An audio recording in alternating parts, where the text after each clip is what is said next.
Hello Game Boys and Game Girls, I'm the Game Boy Guru and welcome to another pickups video, and what is sure to be an epic pickups video because I have a lot of stuff to show off. I should have done a pickups video for July specifically, or for June specifically I should say, but I didn't because I got lazy about editing my May pickups video.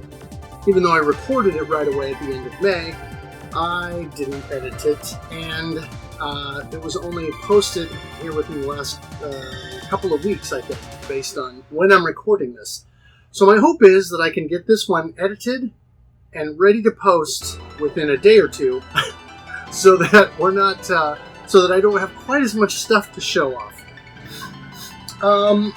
So anyway, let's just dive right into this because I have a lot of stuff. There's all my pickups for June and July 2022, pickups, arrivals, etc. You'll see there's a lot to cover. So let's start with some pawn shop pickups, shall we? I always hit a pawn shop that's about an hour from me. Of course, I live in a small town and there's nothing here other than garage sales, which I occasionally get lucky with, but I haven't in a few years. But the pawn shop, I sometimes can get lucky with that. So, I found a few things the last time, not the last time I was there, but the second to last time I was there, I think. So, on the PlayStation 3, I got Burnout Paradise, Metal Gear Solid 4, those were both greatest hits versions, of course. And the one thing about MGS4 Guns of the Patriots is, holy cow, the manual on this is quite thick and heavy. So I'm going to have to check that out because you can just tell when you pick it up, it's got some weight to it. Also got Metal Gear Solid 5 Ground Zeroes, Wolfenstein: The New Order, excuse me, and on the 360, Body Count, which I'd never heard of. But as soon as I saw the cover, I thought, that's got to be a first-person shooter. And yep, first-person shooter. So, anyway, first batch of finds at the pawn shop of games. I also picked up some controllers. So they had a used Power A pad. This is one of those wired switch pads. And so, of course, this is the classic Super Mario Brothers design. And I've heard good things about these pads, that they're pretty solid. I like the fact that it has that the cable is detachable. It is micro USB and not USB-C, but what are you going to do? But it's a nice long cable that came with it. And it is actually the cable that did come with the controller because it's got the Power A logo. So that's nice. But yeah, I've heard good things about these, and this should be good for kind of basic Switch play when I want to do something and nothing has a charge. So yeah, give that a whirl. I also finally got myself a second PlayStation 4 controller. This is kind of a nice, I guess I would call this a midnight blue. And so now I finally have a second PS4 controller that I can utilize for either two-player action or if my other one, for some reason, is out of battery. And although I don't have the console yet, I bought myself a Microsoft controller. This is, I think, the Xbox One pad. Either Xbox One or Xbox Series, but I know you can use this on PC, and so that's one of the things I was thinking of is this might be a good pad to use on PC. I could wire it up, and then when I do eventually get either the Xbox One or Xbox Series console, I will already have a controller to go with it beyond what comes with the system. But yeah, this feels pretty good. It's a nice grip, good contour. So I like that. So we'll give that a whirl. So that was pawn shop pickups. Let's move now to pickups that I got while I was out and about. I had to make a trip for work and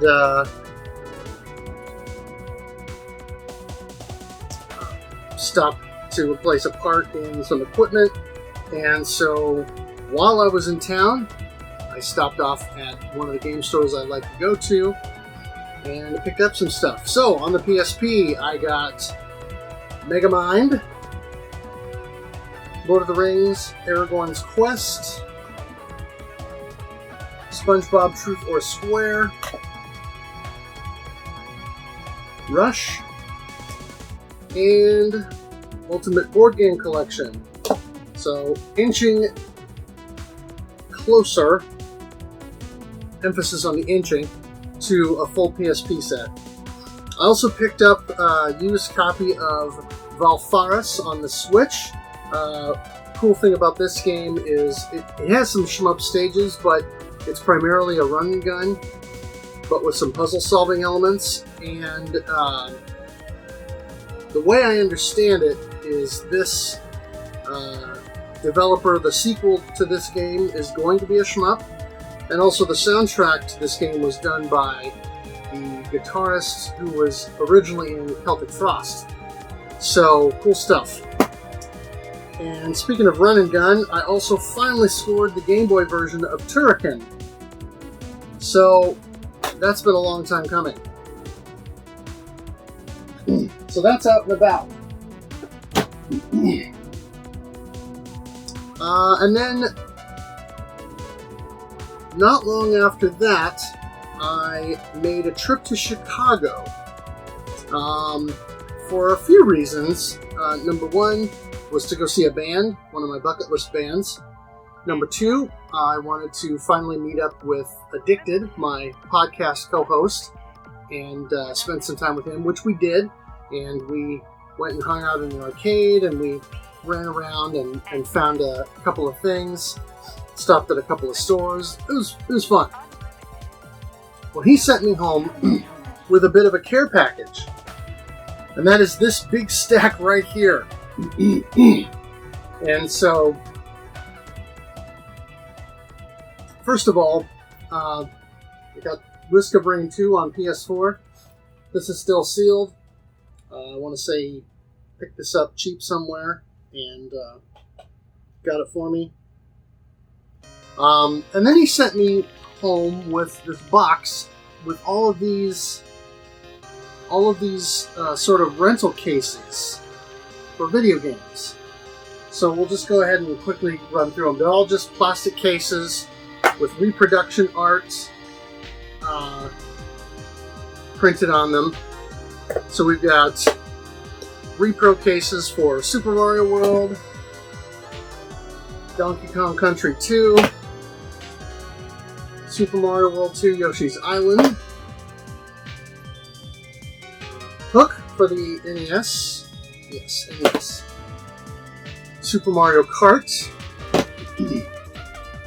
Fire and Ice, which is one of those games that I don't have yet, but really would like to find a copy of at some point. Super Mario RPG, another one that I'm lacking. Axel A, which is great. Mega Man 6, which I don't have. Ninja Gaiden 3, Ancient Ship of Doom, which I also don't have. That's an expensive game. Mike Tyson's Punch-Out, which I do have. Awesome game. Castlevania 3, Dracula's Curse, another one I do have. Super Metroid, which I've got. The Adventures of Batman and Robin on the Super Nintendo. Super Castlevania 4. Donkey Kong Country 3. Donkey Kong Country. Contra 3, The Alien Wars. And Super Punch-Out! So, a huge shout out and thank you to Addicted for these fun cases. I don't know where I'm going to put them yet. They've kind of just been sitting off to the side waiting for me to do this video. I don't really have a shelf space yet where I could dedicate these to, but I'll come up with something because I definitely want to have them out and display them somewhere. Also, while I was in Chicago, one of the places that Addicted and I hit was a half-price books, and so I picked up a couple of 7800 games. I got Mario Brothers, Donkey Kong Jr., and Crossbow, which is a bit of a classic that I'd heard of for years, but never really had any experience with. So that'll be cool to check out. In addition to that, I stopped at one other game store and happened upon another PSP title that I didn't have, which is Steel Horizon. So, shout out to the Exchange in downtown Chicago for hooking me up with that. One of the other reasons I went on the trip to Chicago was to meet up with DJ Psycho M1, who is on YouTube here, and he's a Twitch streamer. He streams Tuesday nights, twitch.tv/DJ Psycho M1, and he streams arcade stuff. And he also is pretty plugged into the arcade culture, particularly in the Chicago area. And so he was very gracious and put me up for the night one night when I was there, after he and I hung out all day and went over to Prince Arcades, so we could swap out arcade board there. We went over to Galvin Ghost Arcade and spent some time there. We did stream together, and so that was a great time, a lot of fun, and I'm definitely going to have to make my way back over there so we can do that again. But he sent me home with a little bit of a care package as well, and so he had this cool multicolor Mr. FPGA sticker, so I'm going to have to find a place to stick that. And then when we were over at Prince Arcades, we got a couple of these Prince Arcades stickers. And so, kind of cool to have that as a memento from the trip. And then the next morning when I got up and I was getting ready to go, he was like, "Oh, I can't send you home empty-handed, so I got to send you home with something." And he did. He sent me home with some Arcade Marquee reproductions. So we have a Midway Revolution X marquee, custom marquee reprint that was actually signed by, I think it's Carrie Hoskins, who was in the game, and is also in, I want to say she was Sonya in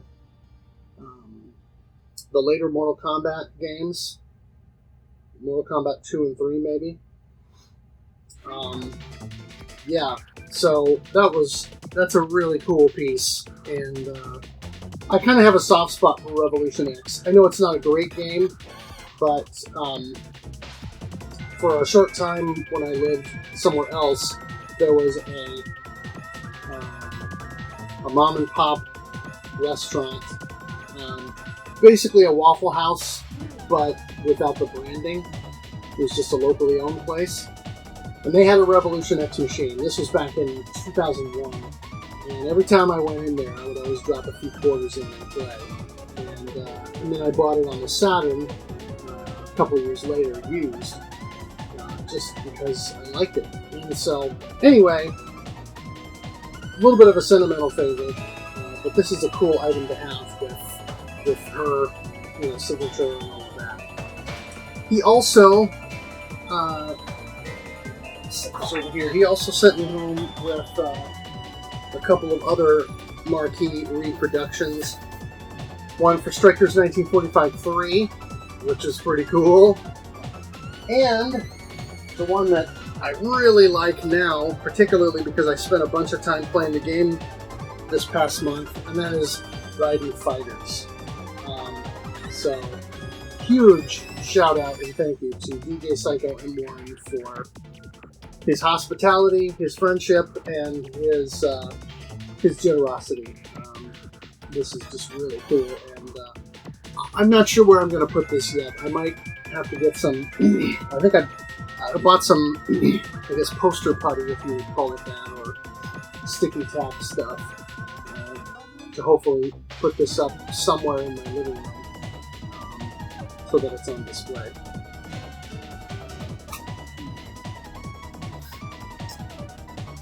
Okay. Let's see.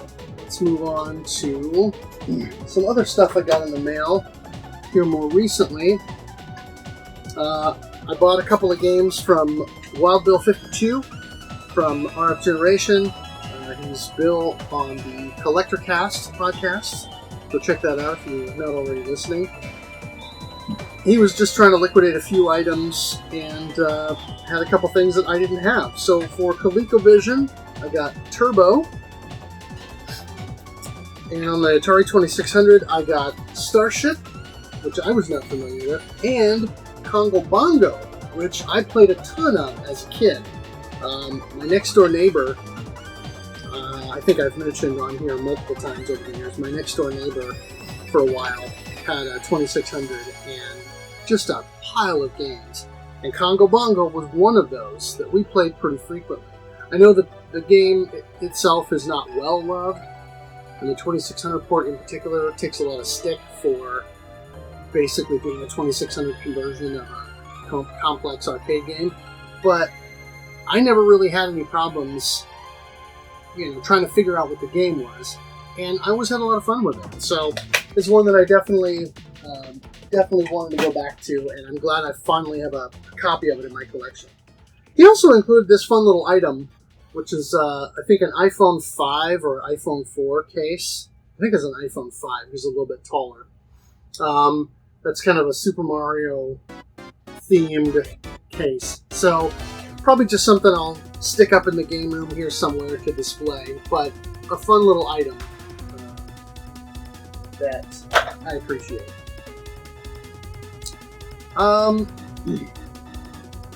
Where do we go next? There's a lot. Here's a couple of random things that I'll just show you. I got a couple things in the mail. There's my cutter here. This box isn't open yet. We'll go ahead and show this off. So I got a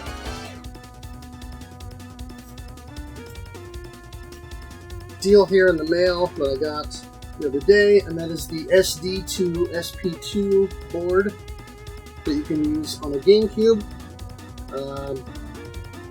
And so you can mod a GameCube and then plug this into one of the ports on the underside of the console, and then drop a micro SD card in here to load up stuff. And with that, I also bought this.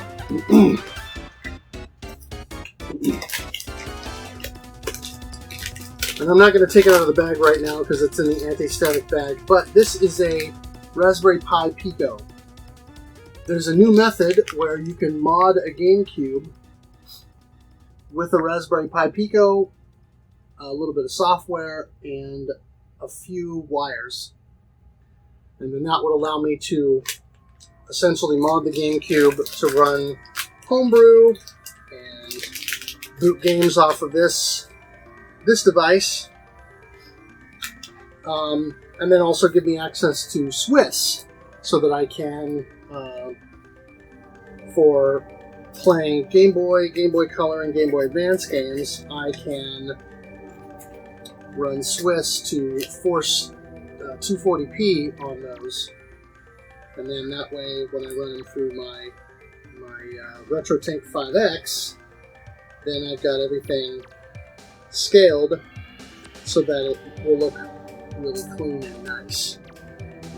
So that's one of the projects that I want to get to at some point. I don't have really my own soldering stuff, so I'm not sure when I'm going to do this, but I do have a plan for it. Next up, we'll go ahead and show off this, the 8-bit Do Pro 2. I mentioned on a previous pickups video that I had bought the wrong one. I actually bought the 8BitDo Pro Plus. I was planning on buying this one, but I checked the wrong option in the cart. And so, anyway, I decided, hey, nothing wrong with some additional good controllers, so I might as well just go ahead and snag this. So, of course, USB-C cable, ridiculously thick fold-out instructions, and there's the pad itself. Looks really nice. And of course, like the other one, it feels good. And it has these nice programmable buttons that you can macro so that you can use it to accomplish something else. So that'll be fun to use maybe for either turbo on one. I can make one a turbo for a game that doesn't have turbo, or just to make it more accessible. But yeah, these are nice controllers. Oh, it has some charge. It's blinking. But yeah, this is a cool pad, and I'm looking forward to giving this one a whirl as well, since I so far have liked the Pro Plus, and this one supposedly is even better. So I can't go wrong there.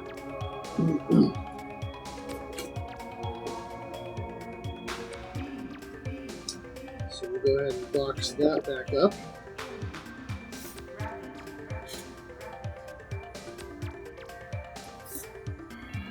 Let's see. I made a stop at my new favorite game store, since it's only an hour away from me, and not 2 or more, like most of them, and picked up a few things. So, on PlayStation 3, I finally have the Ico and Shadow of the Colossus collection. They had 2 copies. One of them was in slightly worse condition and did not have the manual, and so now I have that.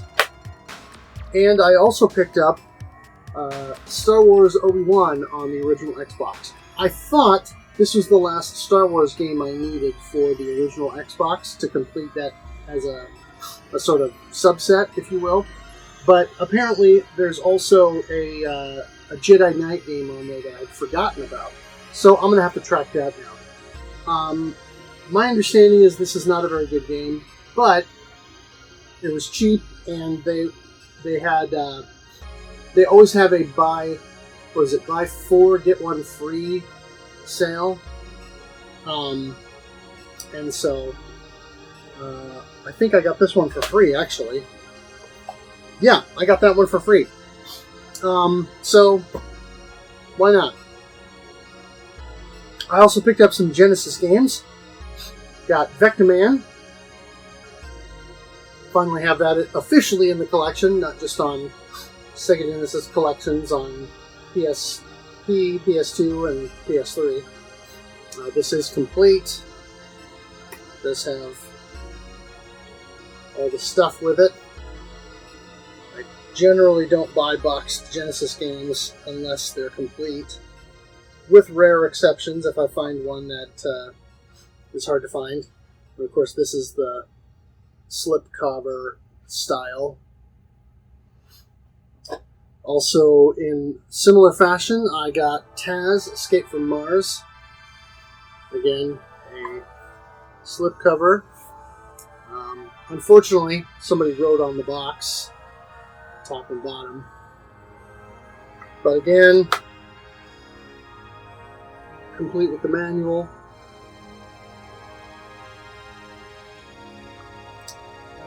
And then an exception that I made is Dynamite Heady. And this one's very interesting because I'm guessing this was a rental, because it has this big sticker on the front with a description about the game. But then, standard back cover. This does not have a manual with it, but I would imagine I'll be able to source a manual somewhere online. But I never see this one in the wild, so I decided to go ahead and buy it. And of course, I'll just pull this out so you can see. It is the full regular insert. It just has the sticker on the outer plastic. But that's a cool game. It's a fun one. Like I said, I'd never see it in the wild, so I decided I pretty much had to buy that right then and there. Okay, let's move on to a few odds and ends I got in the mail. We'll start with this from I think it's Red Art Games. Endo Crisis, a bit of a shadow drop that they did. It's a shmup, very kind of vaporwave, retro wave kind of aesthetic, all very neon, very sort of Tron-like. And as you all know, I'm a big shmup guy. Oh, this has one of those rip deals. And so there's the front of the game, there's the back, and as usual, sometimes these come out of the case in shipping, since I think they come from Europe. No manual, unfortunately, but that's how it goes. And so, for some reason lately, Red Art Games has been just sort of shadow dropping random shmups that they're doing physicals for, and so this is the second one. The first one was a couple of months ago. Also, like a doofus, decided to buy 2 copies of Pocky and Rocky Reshrined because I'm a doofus. So I bought both the Switch and PS4. I want to be able to compare. I like to be able to play them both and check them out. So we'll go ahead and crack these open so you can see what we've got here.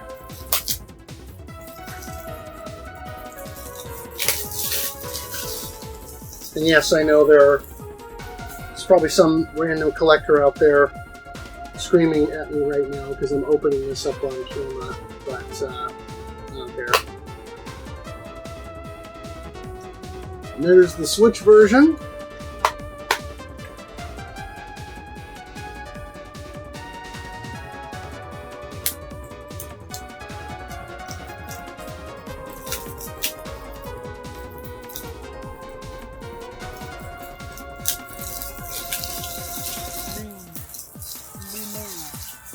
I'll have a lot of plastic to clean up when I'm done.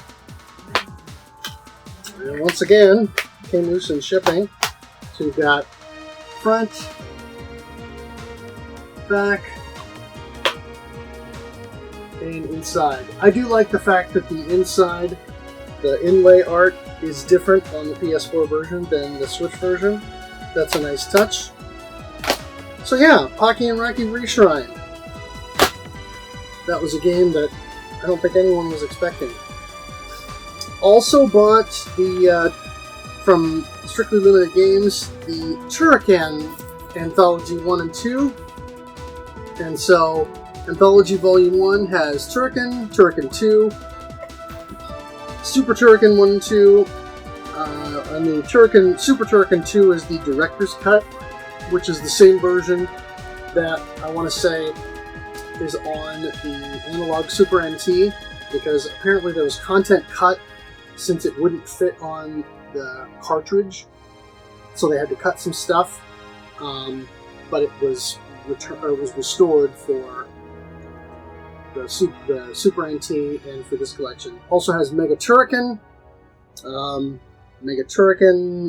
Score Attack for whatever reason. And then Collection 2 has Turrican 3, Mega Turrican, Mega Turrican Director's Cut, Super Turrican 2, the standard version, and then Super Turrican Score Attack.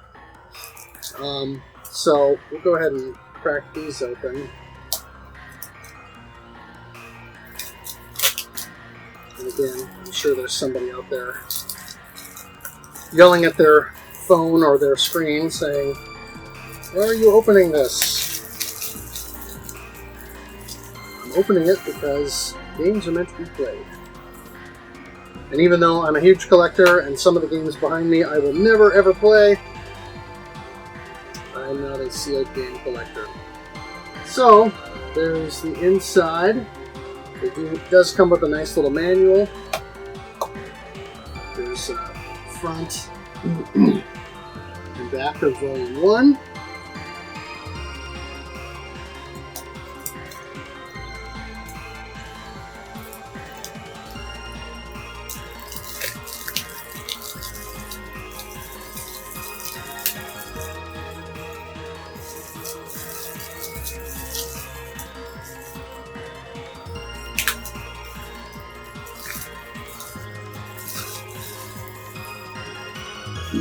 Here's Volume 2 with the Turrican 2 art on the front there.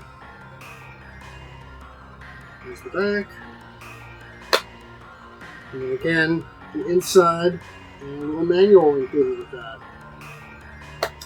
This also came with some Turrican art cards.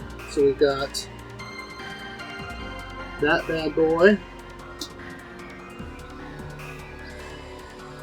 This one, or postcards I should say. Technically they're postcards, but really they're not meant to be used as postcards. There's also this little poster here, well not poster, but this little deal. It's a little thing explaining the re-release. After 30 long years and another 2 years of fine-tuning everything to perfection, we are so happy to finally have you receive your brand new monster-blasting Turrican Anthology gameplay experience. Included is one of the most curated retro projects we've ever had the pleasure to create, filled to the brim with extras, brand new gameplay features, and unparalleled emulation quality. Yeah. So I won't read the whole thing, but it's kind of a nice little inclusion. There's also this poster. A nice double-sided poster here with the same art from a couple of those postcards. So I might have to get me a frame for that. And we've got the Turrican bonus CD, which includes a Mega Turrican Mega Mix, Turrican 2 Famicom Suite, which is interesting. So I'm wondering if that is Turrican 2 music done in Famicom style, and then Bionic Desert Madness. So it's not a very big, or it's not a very long CD. It's basically an EP, just over 20 minutes. But it'll still be kind of cool to have this and be able to rip this. And unless somebody gets to it before me, I'm sure I will be the one to take photos of this and submit this on Discogs, because I've been doing that a decent amount lately, submitting these game soundtracks to Discogs that come as part of game releases. This front and back, the disc itself. So that is the Turrican collection or anthology. Oh, and of course it always comes with the strictly limited sticker. Let's see. This came in the mail a couple of days ago, and it was actually in my mailbox when I got back from my short trip that I took, which I'll mention here soon. But I bought a couple things from fellow RFGen member Corkman, who hooked me up with Dragon's Crown on the PS3, finally adding this to the collection. It's one that I had planned on buying at some point along the way, and then the last couple of years or so, I just don't see it in the wild anymore. Either because people are holding on to it, or when I do see it, it's always in lousy shape. But this copy is in very nice shape, so thanks to Corkman for hooking me up with that. He also hooked me up with a couple of Game Boy games that I needed for my collection. One being Fighting Simulator 2-in-1 Flying Warriors, And Mylon's Secret Castle, which I have a box version over here for NES that I picked up years ago at the now defunct Hastings Entertainment store. I want to say that was back in 2005 or 6, something like that. It was $5 for a box copy.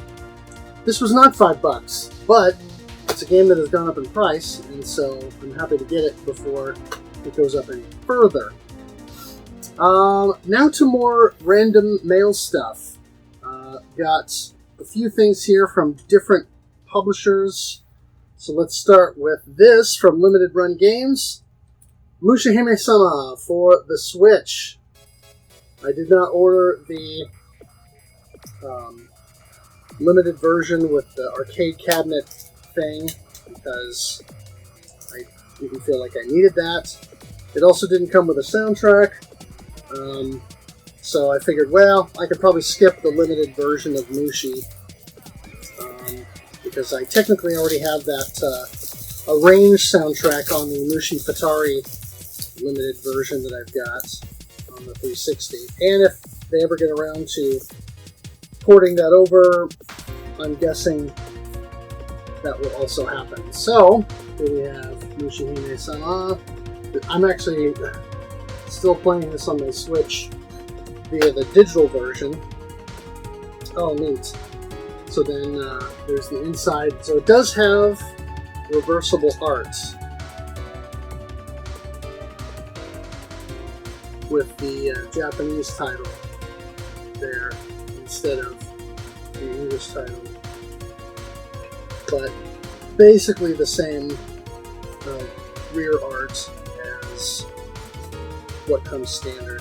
I'll go ahead and leave it with the English title in there just so that I've got that in there.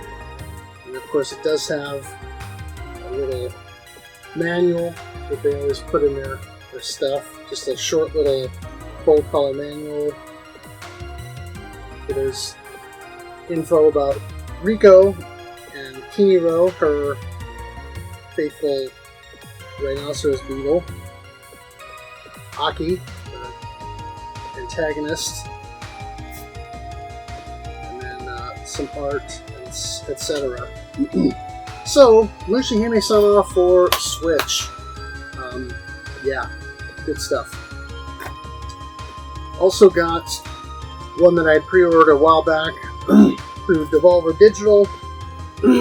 Excuse me, and Special Reserve Games, and that is Demon Throttle. And as you can see on the back here, only physical, never digital. So this game, from what I understand, is not supposed to receive a digital release at all. It's only supposed to be a physical. The initial one came, of course, through Special Reserve Games, but apparently they're also now going to be doing a release on Amazon, which is good and bad. It's good because more people will get to experience it. More people will get a chance to buy it if they missed out on the original Special Reserve pre-order. It's bad because it means that those of us who ponied up the extra cash to get the initial version paid more for it than what the Amazon version is going to cost. It does have a nice manual here, full color, very thick. There's quite a lot of stuff in here.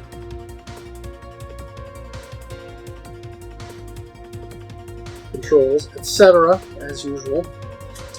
This also came with some stickers. So we have this Special Reserve Games set.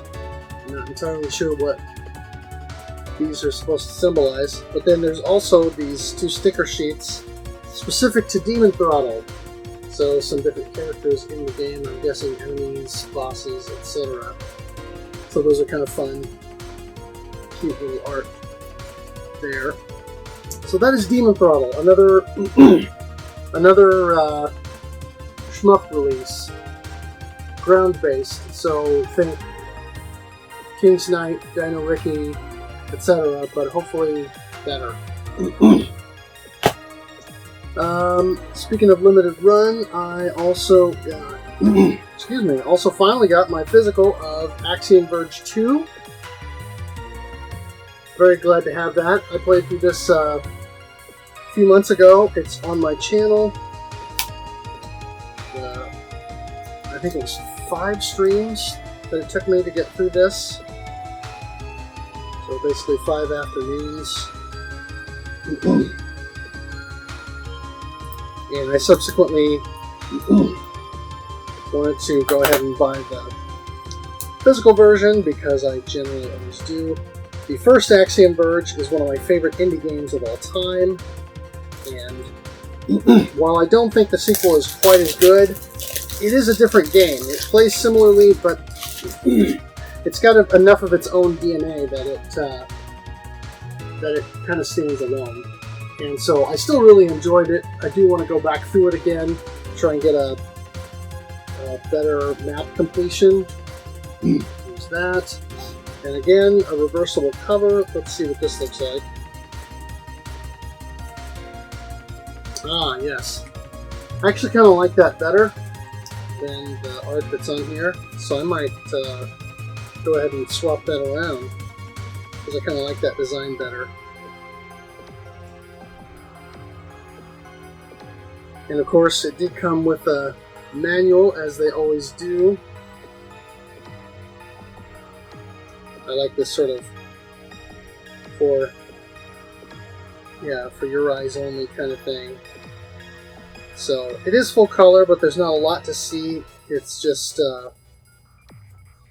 mostly text. Talks about the systems in the game, etc. So that's pretty cool. We'll go ahead and slip the collector card in there. So Axiom Verge 2 from Limited Run. This was one that I picked up from through Amazon. This is one that kind of was a bit of a surprise release, and that is Porgy Hugh and Friends, and the physical is through Axis Games. So thank you to them for bringing this charming little shoot-'em-up to the West in physical form. Axis has done a few shmup releases over the years, not a lot, but a couple here and there. So here you got, here's the front, here's the back, and you can see in one of the screenshots there, influenced by Salamander's circling flame calling things. There's the inside of the cart. But this is apparently not a very difficult game, but a very cute and charming shoot 'em up. So it's another shoot 'em up. I had to have it. And another one to file in the I'm a Doofus category, through Strictly Limited, is Death Smiles 1 and 2. Because of course I had to buy both. So those came with the usual postcards of the different characters in the game. Go ahead and... oh wait, this has a pull tab.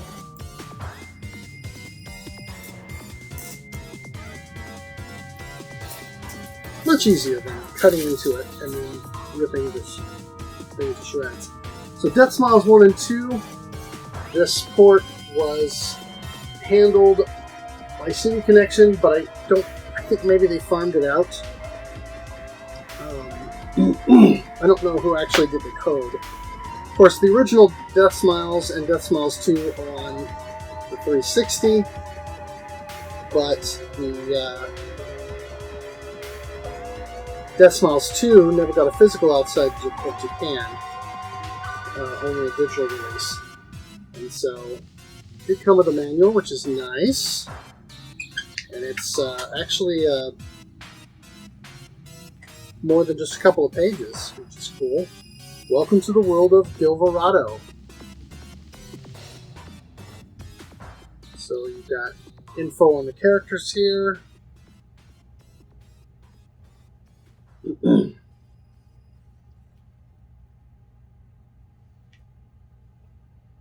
then controls, etc. This one else too. Oh, and then a nice little people playing deal there. So that is the PlayStation 4 version. Kind of wish the Switch version had that pull tab thing like the PS4, but I guess that must be a Sony thing with some of the European releases. Because it seems to be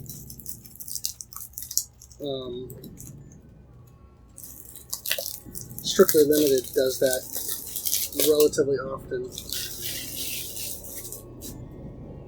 So again, there's the Switch version on the front and back. I won't go over everything again, but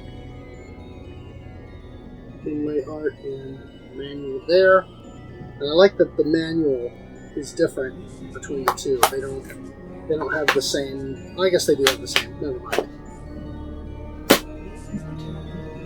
And then another one that I picked up, actually pre-ordered, is Eurokill, the culmination games. I'm not entirely sure what that means, but it is for hybrid device, which means that it is for the Switch. This was a special edition physical through NIS America,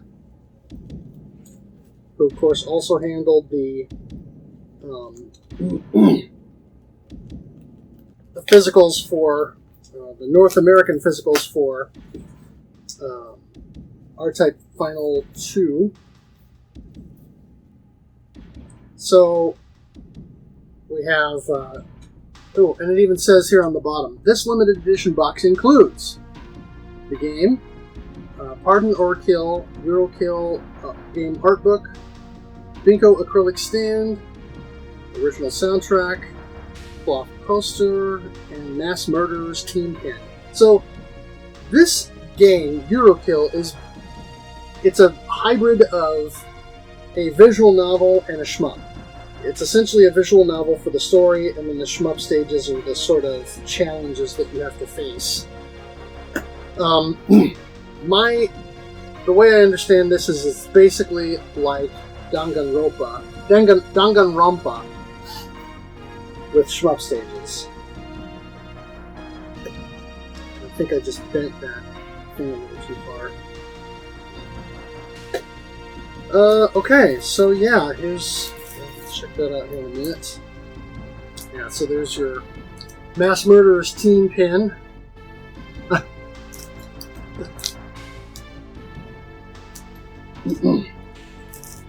There's that acrylic stand-up of the character who is sort of in a lot of the promotional art. The Pardon or Kill art book. Wow. Hardbound. Nice quality, glossy pages. There's character information.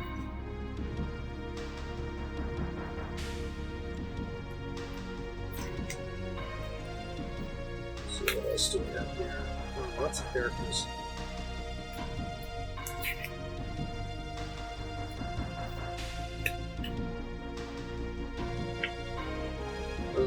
Yes, and one character known as Alan Poe, because I think the game takes inspiration from Edgar Allan Poe. Ah, Binko is that character over the acrylic stand.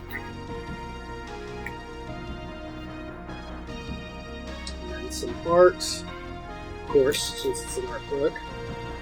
Some dialogue here. Some story stuff, I guess.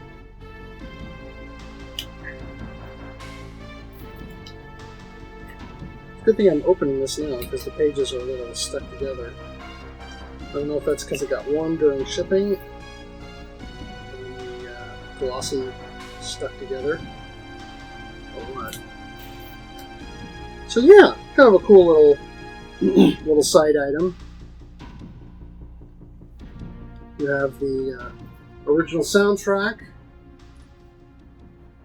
We'll go ahead and open this now because I'm gonna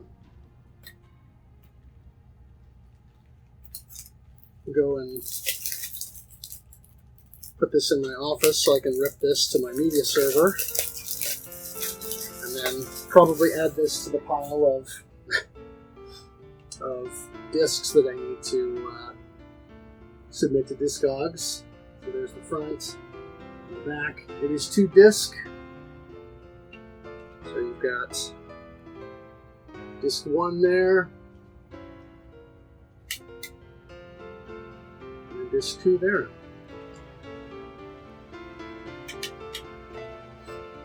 And that came in this nice little spacer deal to make it fit in the box better. Go ahead and set that aside so I can actually put this here with the Turrican disc. And then the game itself. So we'll go ahead and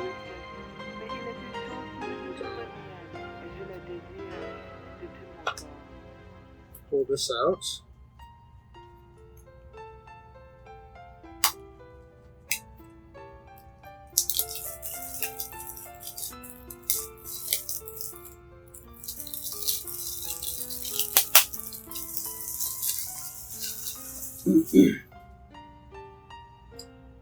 Deluxe edition. There's the front and the back.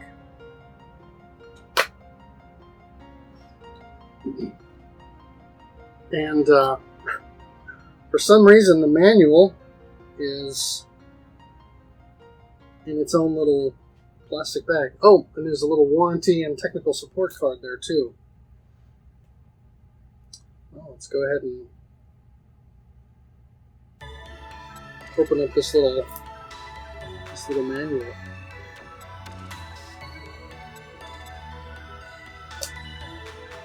No idea why they separated it out, but that's interesting. So yeah, welcome.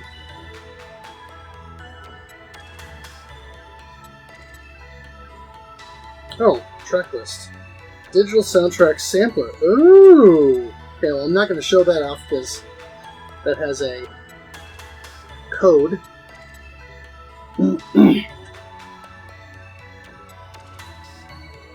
But, yeah. Little manual with some info here. Oh, about the different teams. Gotcha. Okay. Okay. Interesting. Okay. So, less a manual and more a here's the info about the game. And then there's this piece here, which looks quite fancy.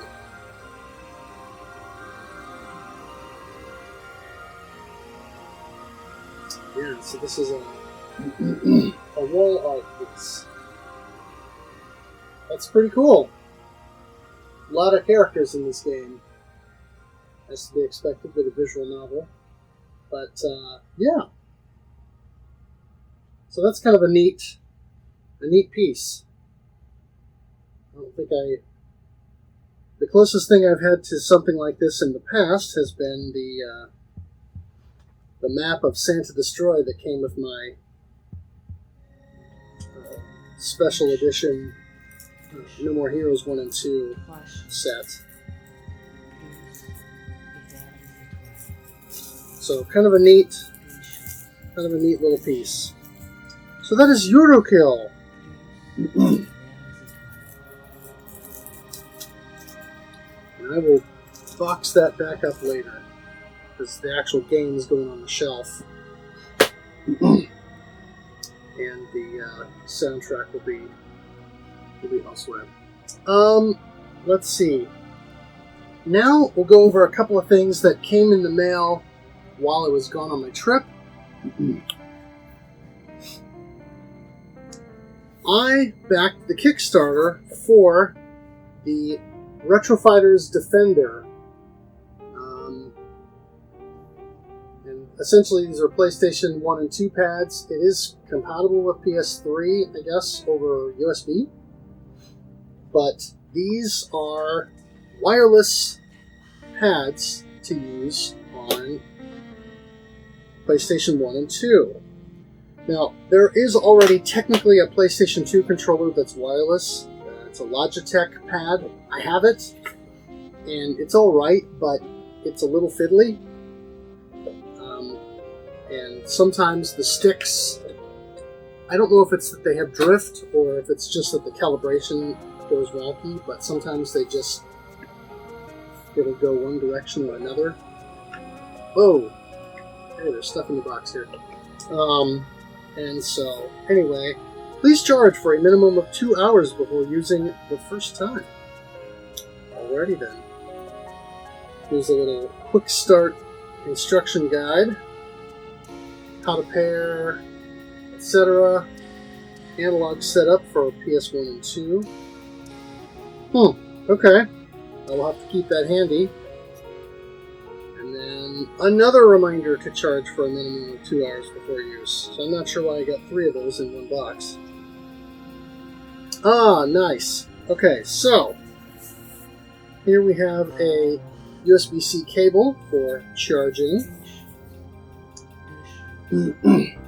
Here is the Retro Fighters Defender itself. This is the sort of, I guess you would call it transparent aqua, maybe. Again, a very nice looking pad. Not unlike the 8-Bit Dell Pro 2. Very similar in terms of layout and look, except for the Pro 2 is supposed to mimic a Super Nintendo style pad with handles, whereas this is much closer to the sort of Xbox One, Xbox Series X kind of shape. But it has the sticks on the bottom, like you would have with a standard PlayStation style controller. Oh, look at that. Even though it says to charge, it does have a charge. The button labels are recessed below, which is kind of a neat look. And D-pad feels decent. That'll be interesting to use. And then it comes with, excuse me, with this, which is a nice little dual-purpose setup here. So you've got a wireless receiver that can plug into your PS1 or PS2. And then you also have a receiver, USB receiver. One assumes to use on PC. Let's look at the quick start guide and see what it has to say. Oh, this works with the PlayStation Classic as well. Interesting.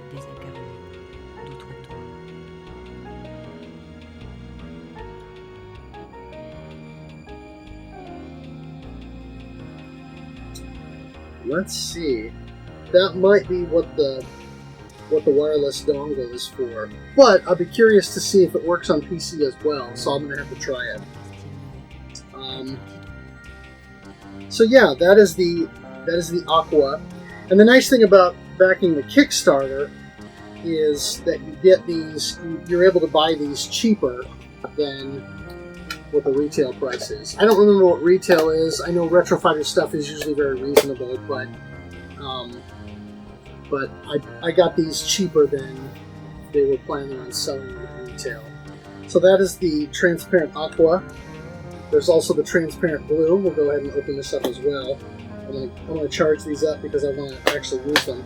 One of the reasons that I bought two is because I wanted to actually be able to leave the wireless receiver in each of the two consoles. So I wanted to leave one in the PlayStation and one in the PlayStation 2. So again, USB-C charging cable. Only one charge reminder paper this time. And I like the fact that it's not just a stock manual. They actually give you the manual that matches the controller. So, of course, the transparent blue. My transparent blue deal and standard USB dongle.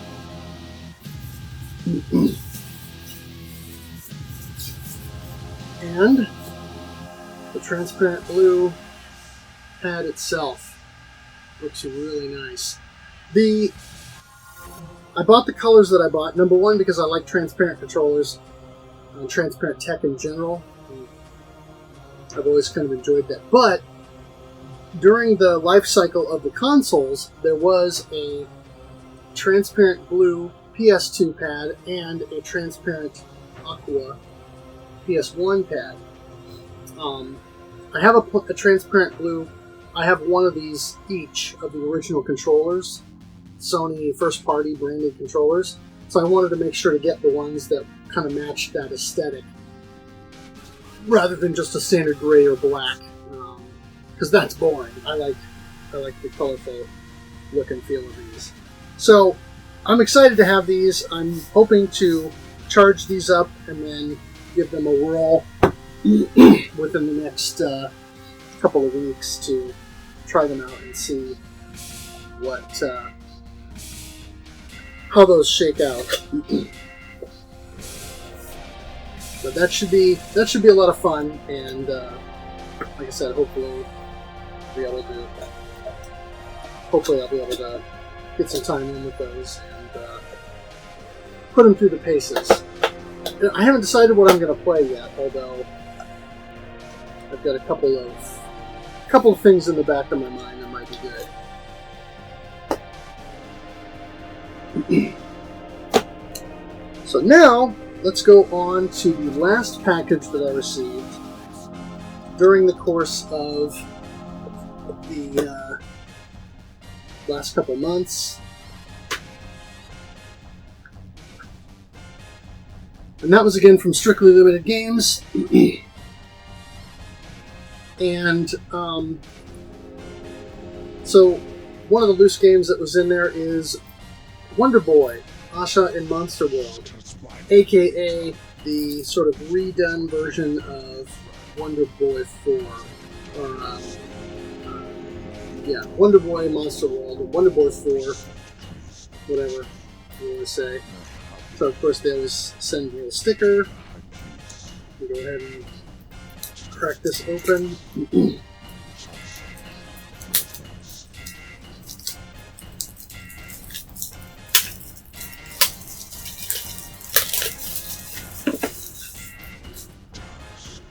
So here we've got the front.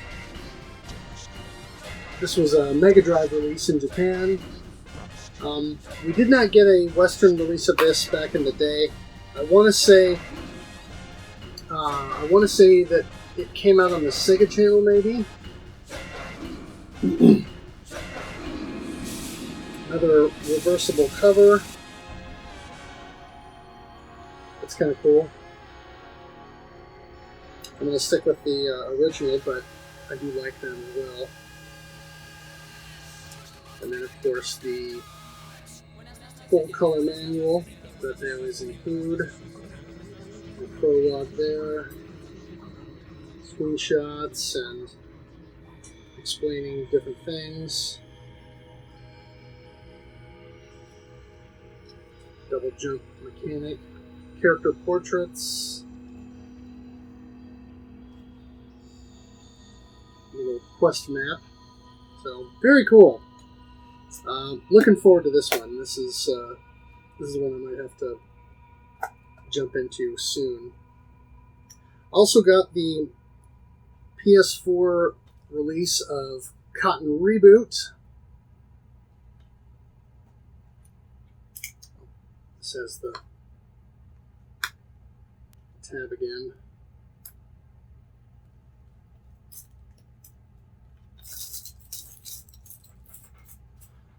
So then you've got the front, back of the case.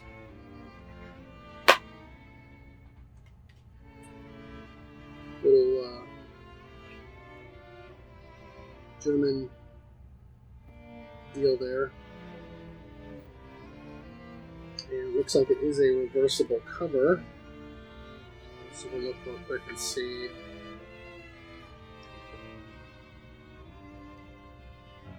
So it's not vastly different. I don't know. I like both. So I'll leave it as is now, but I may switch it later. And then it did come with a manual. Nice large manual. This is, of course, the kind of redux of the original Cotton that adds new mechanics and scoring. And then it also comes with a glow up of the Sharp X68000 version of Cotton as a sort of, I guess you could call it, definitive version of the original. And again, because I'm a doofus, I went and bought another release, and that is the full collector's edition of Cotton Reboot. This will be the Switch version. So you can kind of see the whole thing here. A lot of times before I've been able to peel these stickers back without having to cut through them. I'm not sure I'm going to have much luck with this. We'll see. I'll give it a try. Yes. One down.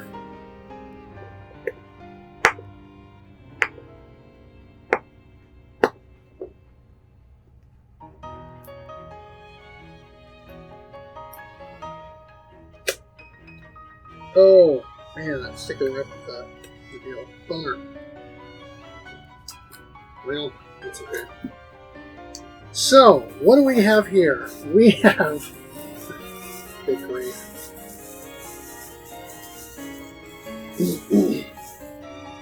We have this fun little tea set. Fantastic Night Dreams Cotton Reboot. And there's your little tea ball strainer. And with a little cotton tag on it, and then the spoon. Since after every stage, there's always a bonus deal called Tea Time, where you can collect falling teacups for bonus points. And then inside we have the actual limited edition, if you will. So the collector's edition came in its own outer box, much like the Darius Cosmic versions.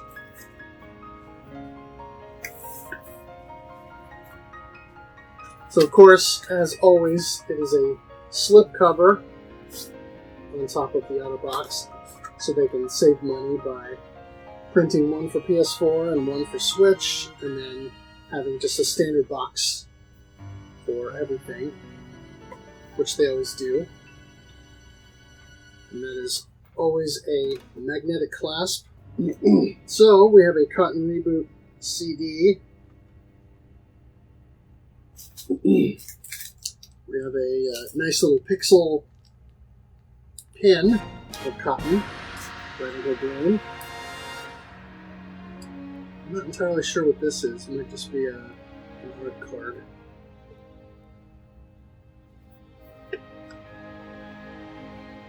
Okay.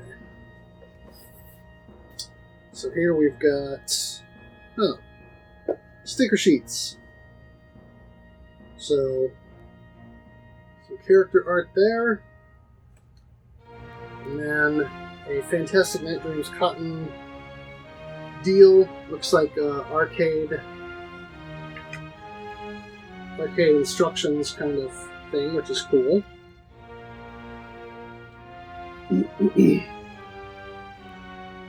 The Cotton Reboot art book, hardbound, as per usual. So there you've got some screenshots and explanations of things. Some enemy art. Oh wow, a full map of stages. That's pretty cool. Stage 3 boss there. So yeah, this is a cool little book. This will be fun to look through. Stage 6 boss, the dragon. Oh, nice. And then the birth of Cotton, an interview with Hideki Tamura. So that'll be fun to read.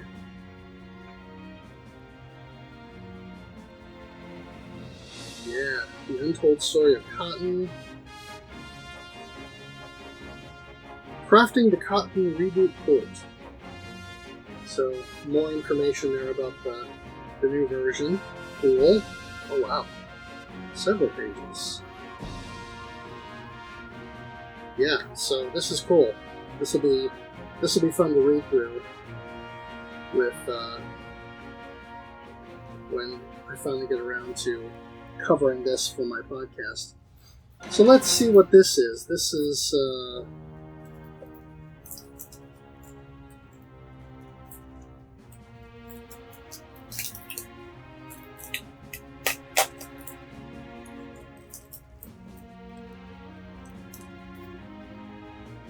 okay, yeah.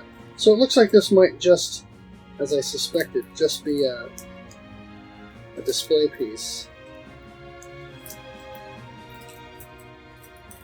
Well, shoot. This thing ripped. Crud.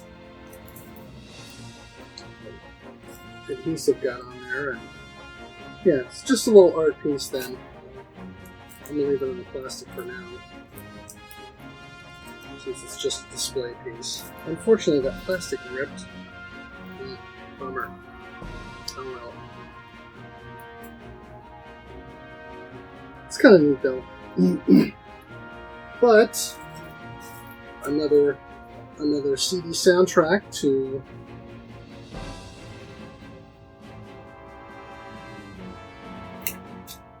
add to the pile once again for ripping to my media server, and then also getting pictures and submitting to Discogs, assuming it's not there. There's the front. Pretty basic, actually. Not very colorful or interesting, which is a little odd, given the character. Looks like it is 2 discs.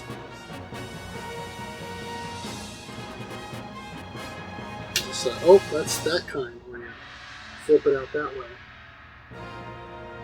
So that's cool that it's 2 discs. No credits on here, unfortunately, which is always a bummer because it's harder to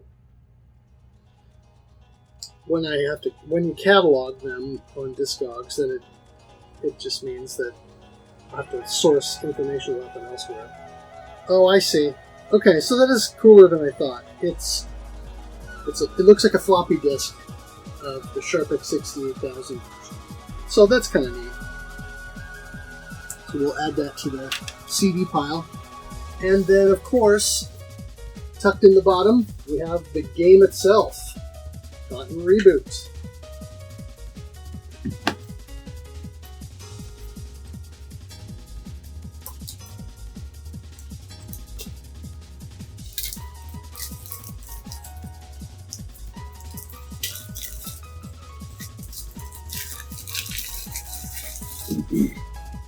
So, like the PS4 version I showed off, there's the front and the back. Looks like the same Same basic reversible cover there. And manual in game. I won't go through the manual since I already kind of flipped through it before. So there's that. That is Cotton Reboot. Now, this is the kind of thing that I would normally cap off my videos with, this sort of special edition. But I'm not done. Because here over this past weekend, I actually made a trip out to St. Louis for Mo Game Con, aka the Missouri Gaming Convention. Oh, that's not going to fit. It's alright. I'll set that aside and repackage it later. I made a trip out to St. Louis for the Missouri Gaming Convention and picked up a few things while I was out there. First and foremost, since it's my very first gaming convention, finally getting to one, I had to grab a t-shirt. And I had to have this because it was not only my first gaming convention, but also because of the Gradius style logo. That was pretty much a must. So I got the shirt. And I bought a few things while I was there.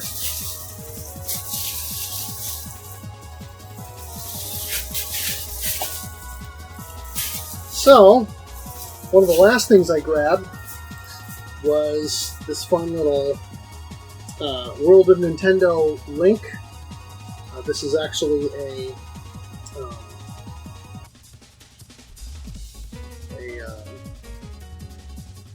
what do you call it? It's right behind me. Wind Waker. Yes, a Wind Waker link. So that's gonna hang up probably somewhere on my along my wall here. I've got a space that has a whole bunch of amiibo and then different things hanging up over here. So that's that. I also got this little link. This will display somewhere here in the game room. Just some perler bead art there with Link holding the Triforce. So that'll be a fun little piece to display somewhere. A couple more PSP games, one of which I didn't even know was a thing, and that is Blockus Portable. Apparently is a board game, and so cool to have that. I finally scored a copy of Guilty Gear XX Accent 4 Plus.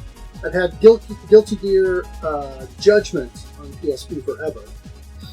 I bought that one in the store specifically to play years ago when I was first getting into PSP. But this one has eluded me, so glad to finally have the actual Guilty Gear fighting game on PSP. Also finally found a clean copy of The Warriors. I don't see this one very often. Usually when I do, it's either incomplete or beat up, so that was nice to see. And NFL Street 3, which the vendor I bought it from threw it in for free. Because I also bought this Fate Extra Limited Edition. It's a little bit more than I would normally want to spend on something like this, but I just don't see them in the wild, and since I am going for a full set, it's harder to come by some of this stuff these days. And so it is complete. What I understand here, we got the game. It's in really nice shape. The outer box is in less nice shape, but it's got the CD soundtrack with it and a little kind of art book deal. So I'm not that familiar with the Fate series, but I do have Fate Extella Beyond Star on the Switch that I bought early on, which is, was a fun Russo style game. Kind of a I'd say an easy introduction to the genre if you're not into those, you know, Dynasty Warriors kinds of games. So that is Fate Extra on the PSP.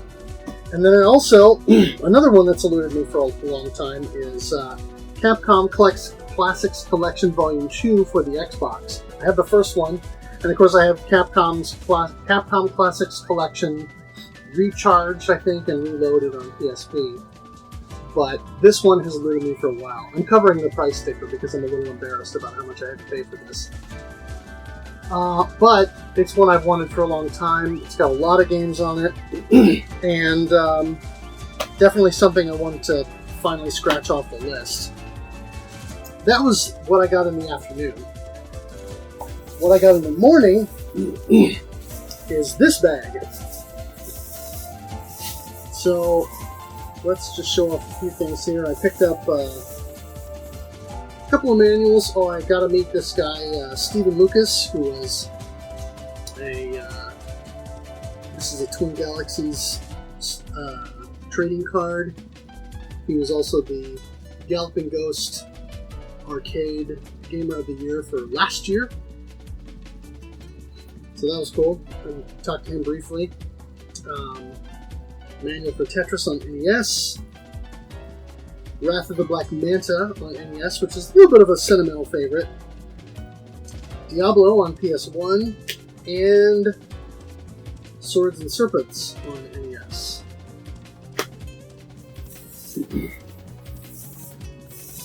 Set these aside for the moment. I'll go over those last.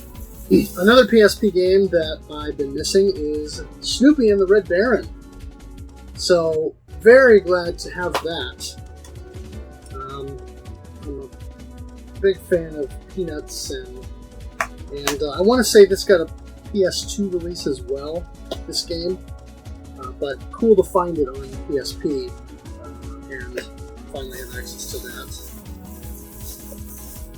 Getting to the point where it's getting harder to scratch Wii U games off the list, but for dirt cheap, I got this Your Shape Fitness Evolve 2013, so another one to add to the file. Also got Earth Defense Force 2017 for the 360.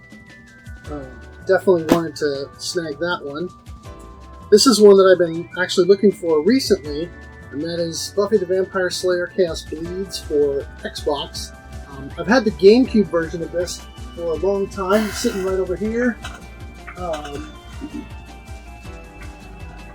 actually bought this years ago after I got my GameCube, but since the Xbox version supports 480p, I wanted to make sure I can get that. And another one I've been after for a long time is Splatterhouse on the 360. And this one was a decent price. It's gone up in price recently, but even though the game was not overly well received, it should be a fun action game. Plus, it has the arcade version of Splatterhouse and then the Genesis versions of Splatterhouse 2 and 3 as unlockables. And since I will probably never own any of those individually, this is at least one way to legally have them to play. I also finally got myself Rocket Knight Adventures for the Sega Genesis. No hang tab, but this copy is otherwise very clean. I got this for a reasonable price. It's in great shape. Looking forward to putting some time into this one, and very happy to finally have this in the collection. And let's top things off with some Game Boy games. I saw a couple of these on one vendor table as I was looking through tubs, and I kept looking and I kept finding more. So I don't generally buy Game Boy boxes unless they're cheap, but these are all shmups, so I kind of had to have them. So we've got Space Invaders, and this is box and manual. I already have the game, so aside from the little tray thing, which I don't necessarily have to have, that completes my copy in so far as I need it. This is Quarth, from Konami. This is sort of a puzzle shooter, if you will. And this is box and manual. I already have the cart, so I'm good there. This is Nemesis on Game Boy. This is box and game. Pretty sure I have the manual, though. And I already have the game, but I can flip that or use it in a Secret Santa for ARF-Gen or something. And so I'll be able to complete that. This is an actual complete copy of Solar Striker. I'll go ahead and open this up real quick.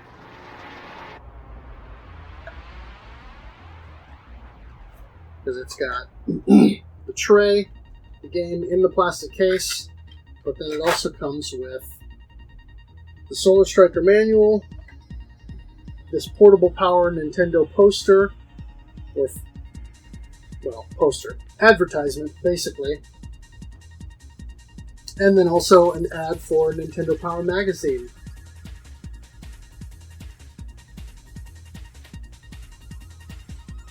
So, yeah, very much complete in that sense. I don't know if the original tray was plastic. It might not have been, but whatever. It doesn't have to be original. I'm just happy to find this. Awesome game. Cool to find a complete copy. And then also Centipede and Millipede, the Arcade Classics Volume 2. And this is complete manual and game. I already have the game, but again, I can flip that or donate it, what have you. But yeah, always cool to find Game Boy boxes, reasonable, and because I love shmups so much, and combining my love of the Game Boy and this genre, you know, I pretty much had to have these. Yeah. So anyway, that's everything. That's plenty. But that's everything that I got through June and July. So now that I'm caught up, like I said, I'm going to try and get this video edited quickly, get it out on YouTube. I don't know how much stuff I'm going to end up getting during the month of August. We shall see. I don't know if I'll have enough to do an individual pickups video for that, or if I'll wait and do one for August and September. Time will tell. But anyway, out of everything here, what would you play first, or what would you try first? Any of you out there also back the Retro Fighters on Kickstarter, or plan on purchasing them now that they're out? Let me know. This is my first Retro Fighters controller, so I haven't played with these before, but I know they've been around a while, so I'm curious to hear your thoughts as to if you've tried them before and what you think.